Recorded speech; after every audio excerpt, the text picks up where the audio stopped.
هذه رسالة إلى حكومة صنعاء، والله من العيب أن تكون قضية الطفلة جنات محسومة والمجني عليه معترف وأنتوا إلى الآن ما خرجتوا قرار إعدامه. يعني بالله عليكم شخص عمره 30 سنة يغتصب طفلة عمرها 9 سنوات وهو مزوج، وبهذه الحالة يعتبر زاني محصن ويرمى حتى الموت. يا جماعة الخير اعتبروا البنت بنتكم، هذا العار والشرف بيروح عليه كم من رأس.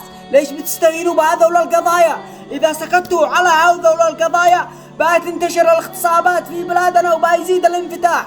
مثل هذول القضايا احسموهن بأول يوم إعدام حتى الموت. قبل ما اختم الفيديو أسألكم بالله، هذه انتم ماسكين القضية حق جنات انكم تستعجلوا فيها. الرجال مزوج زاني محصن يرمى حتى الموت، هذا ديننا وهذا شرعنا. احنا شعب خاسرين كل ما فينا، مع باقي معانا إلا كرامتنا وشرفنا. فيا جماعة الخير لا تخلوا هذول المواضيع تكبر في مجتمعنا. احنا شعب محافظ واللهم لك الحمد من يوم ما ولدنا وإلى يوم القيامة واحنا بنجلس هكذا محافظين.